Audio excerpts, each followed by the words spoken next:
এটা আছে sugar normal রাখার একটি প্লান্ট। এটা কিন্তু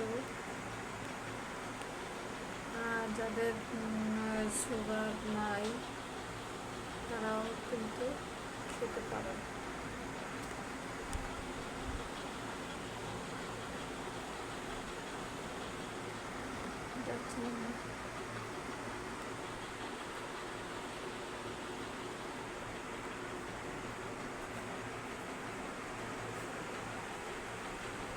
কি সুন্দর গাছটা, এটা কিন্তু আমি 5-6 বছর ধরে খাচ্ছি। এই ফলের গাছের পাতাটি খেয়ে আমি খুব ভালো আছি। আমি কোনো সুগারের ওষুধ আর খাই না। এই 4 মাস আগে আমি বিশেষত আমি সুগার পরীক্ষা করে দেখেছি, আমার সুগার নর্মাল এসেছে।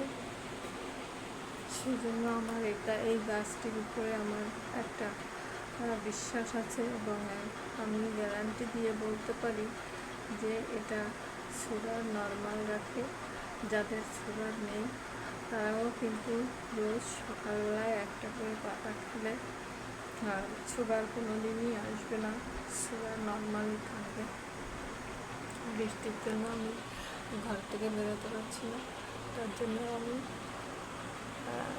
সব ভোরবেলায় এনে রেখেছি।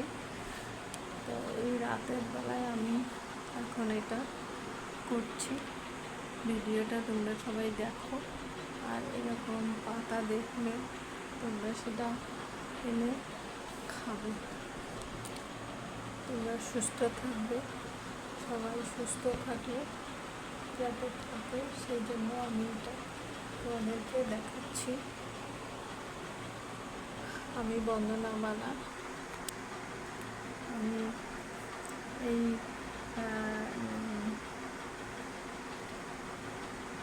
ওষুধি গাছটি এর পাতা আমি খাই, খেয়ে আমি সুস্থ আছি, সবার আছি। আমার শরীরে আগে যেরকম কষ্ট হতো এখন কিন্তু সেরকম কোনো কষ্টই হয় না আমার।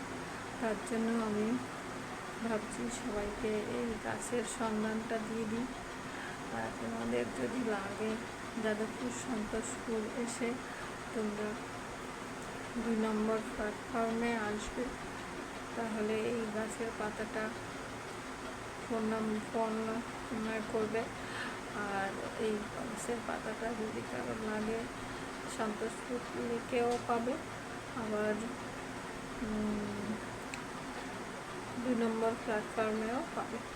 কেননা আমি ওই লেকের কাছে বা সের কাছে থাকি। আমি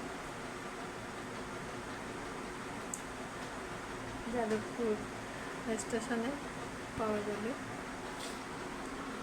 এমনি কারো কাছে আছে কিনা সেটা বলতে পারবো না, কিন্তু আমি যদি কারো লাগে আমাকে জানাবো, আমি দিয়ে দেবো। এই গাছটি খেয়ে যদি কেউ সুস্থ থাকে তার চেয়ে সবার চেয়ে খুশি আমি হব, কেননা এই গাছের পাতাটা খেয়ে আমি সুস্থ আছি। আমি চাই যে সবাই এরকম সুস্থ থাক। এটা বলে আমার ভিডিওটা আমি এখানে শেষ করছি। সবাই সুস্থ থেকো, ভালো থেকো, এটা ঈশ্বরের কাছে কামনা করি।